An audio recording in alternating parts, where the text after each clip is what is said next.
name is Alisha Khandai. So today I am presenting a topic which is artificial intelligence. The main theme is how artificial intelligence impact business and organization like e-commerce platforms.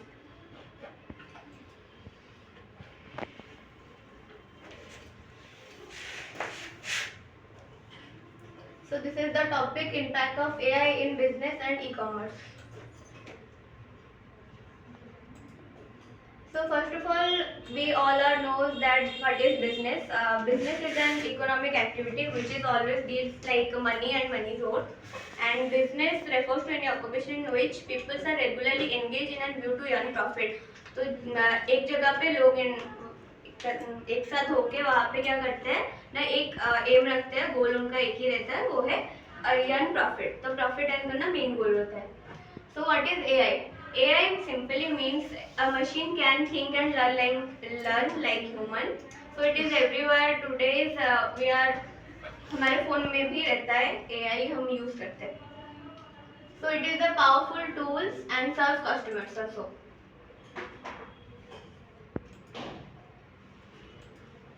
So why business adopting AI? Business adopting AI because it helps them by saving time and money, improve customers experience and make smarter decision. क्योंकि ये क्या करता है, business में AI को क्यों adopt किया है, क्योंकि उनके लिए डिसीजन लेना इजी होता है और क्विक होता है. क्योंकि हमें अगर बिजनेस करना है तो हम एक पर्सनल एडवाइजर से एडवाइस लेते हैं बिजनेस के लिए, तो वो भी चार्ज करता है जहाँ पे AI चार्ज नहीं करता. तो इसीलिए हमें वो इजी होता है और टाइम सेव भी होता है.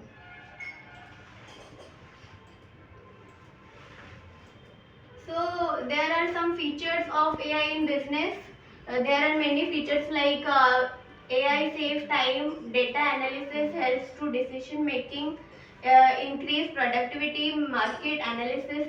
जो मार्केट में ट्रेंड होता है ना, हमें ट्रेंड भी वो पता चलता है AI से. और सेव टाइम तो मैंने बताया कि टाइम कैसे सेव करता है AI.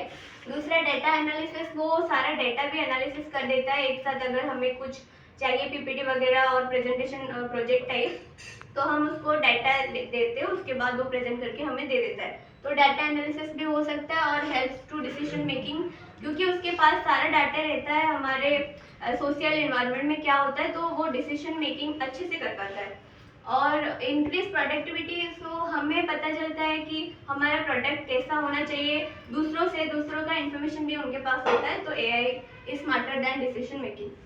And market trend analysis, मैंने बोला कि जो ट्रेंड को वो एनालिसिस कर देता है. और एक्सपेंस मैनेजमेंट, हमारा जब कुछ बनाया जाता है ना, हम अगर प्रोडक्ट करते हैं तो वहाँ पे ज़्यादा कॉस्ट खर्चा हो जाता है, तो वो भी एक्सपेंस मैनेज करता है. हमारा जो खर्चा होता है वो कम कर सकता है. और बिजनेस इंटेलिजेंस लाइक AI जैसे उसे BI भी है, जो बिजनेस इंटेलिजेंस, उसके पास हर बिजनेस का आइडियाज रहता है. एंड डिजिटल मार्केटिंग ऑटोमेशन, ये भी पता है हमारा जो ट्रेडिंग वगैरह होता है वो डिजिटल मार्केटिंग, वहाँ पे भी AI हेल्प करता है. कॉस्ट रिडक्शन, मैंने जो बोला कि कॉस्ट को कमाने के लिए भी AI हेल्प करता है. और gives more innovative ideas. Some innovative ideas like जो आइडियाज किसी ने ना किया हो, वो नया आइडिया वो AI भी प्रोवाइड कर सकता है.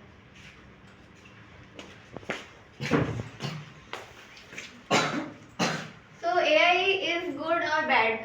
There are some advantages and disadvantages of AI. Like advantages are it save time and reduce cost, increase efficiency and improve customer satisfaction and provide market related information. तो जैसे मैंने बोला कि AI सेव टाइम करता है, हमें immediate उसके पास question भेजने से वो आंसर दे देता है. दूसरा कॉस्ट रिडक्शन जो करता है, कॉस्ट रिडक्शन तो मैंने बोला ही. और इंक्रीज एफिशिएंसी, हम जितना AI के साथ बात करते हैं हमारा माइंड उतना शार्प होता है, इंटेलिजेंस बढ़ता है. और इम्प्रूव कस्टमर सेटिस्फेक्शन, अगर हम अभी खुद कोई डिसीजन लेंगे तो वो कहीं ना कहीं कमी रह जाएगी.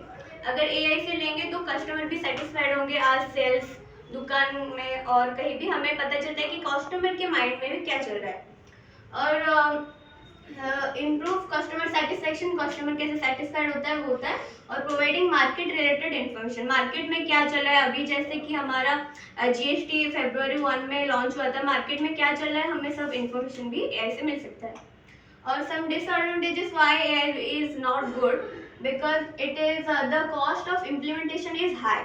अगर हमें एक बिजनेस में एआई का टूल अगर रखना हो तो वो हाई कॉस्ट में आ सकता है। अगर हम फ़ोन पे यूज़ करते हैं तो वो अलग है, वो चलता है। पर जब हम बिजनेस में एक बड़ा बिजनेस होगा, वहाँ पे एक एआई का मशीन अगर इंसर्ट किया जाए तो वहाँ पे खर्चा बढ़ता है ज़्यादा, तो इसलिए it is implemented so high. Many fear that AI में रिप्लेस जॉब, ये आजकल का बड़ा फियर है कि अगर हम एआई को इतना टाइम दे रहे हैं तो एआई रिप्लेस कर सकता है जॉब। हमारा नीड बहुत बढ़ चुका है एआई के साथ।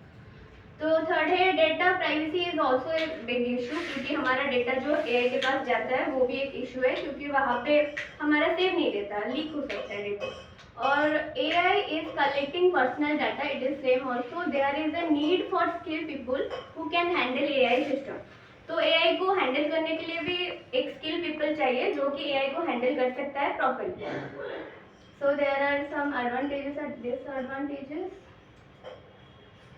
Some example of online marketing where AI is used. तो AI कैसे यूज करके ऑनलाइन मार्केटिंग में कैसे उनका बेनिफिट होता है और प्रॉफिट कैसे अर्न करते हैं, ये सब कुछ AI का है जो AI यूज करके ये platform, e commerce platform benefit होते हैं।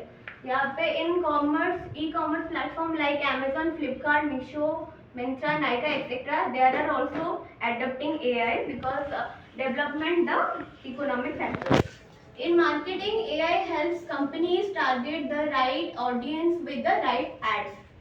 तो AI से हम एडवर्टाइजमेंट भी कर सकते हैं और हमारा AI रिलेटेड इंटरनेट से भी कर सकते हैं एडवर्टाइजमेंट, जो कि राइट पर्सन के पास राइट एडवर्टाइजमेंट पहुंच सकता है AI के द्वारा।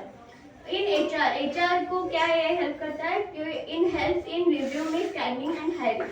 HR को एक हमारा पर्सनल असिस्टेंट रहना चाहिए कि HR के पास जाके उनको बताते हैं कि हमारा इतना इंटरव्यू है, ये सब लेना है, तो डायरेक्टली उनके पास आ जाता है। कैसे AI भेज देता है इतने लोग आज है, हायरिंग भी कर सकता है AI। In Amazon use AI to recommend products to easy customer. Amazon भी AI को यूज कर रहा है क्योंकि उसको रोड्स पता चलता है कि यहाँ से यहाँ तक AI से पता चलता है और कस्टमर कहाँ से ले रहे हैं और उनका लोकेशन भी सारा पता चलता है AI से। और HDFC bank, it has an AI powered chatbot called EVA that answers customers question। HDFC bank also AI वो रखा है उसने, वहाँ पे जो कस्टमर्स आते हैं ना तो उनको पहले AI बता देता है कि आपको क्या चाहिए, क्या मैं हेल्प यू और वगैरह वगैरह, वो हेल्प करता है। Zomato and Swiggy also use AI to find the fastest route of delivery। तो Zomato and Swiggy भी करता है क्योंकि फास्टेस्ट रूट कौन सा है कस्टमर के पास पहुंचने के लिए, तो वो भी AI करते हैं। These examples shows how AI is already part of our daily life। To conclude, AI is not just a technology. Artificial intelligence is not replacing human, it is empowering them। AI is a tool and like any tool, its impact depend on how we use it। तो हम कैसे AI को use करते हैं वो हमारे ऊपर depend है, वो पॉजिटिव भी है और नेगेटिव भी। And AI is not just a technology, it is the next evolution of human innovation। ये कोई रिप्लेसिंग नहीं होगा क्योंकि ये हमारा एक नया इनोवेशन है और आगे भी ऐसे ही होता होगा इनोवेशन, तो इसलिए हमें डरना नहीं चाहिए। So thank you.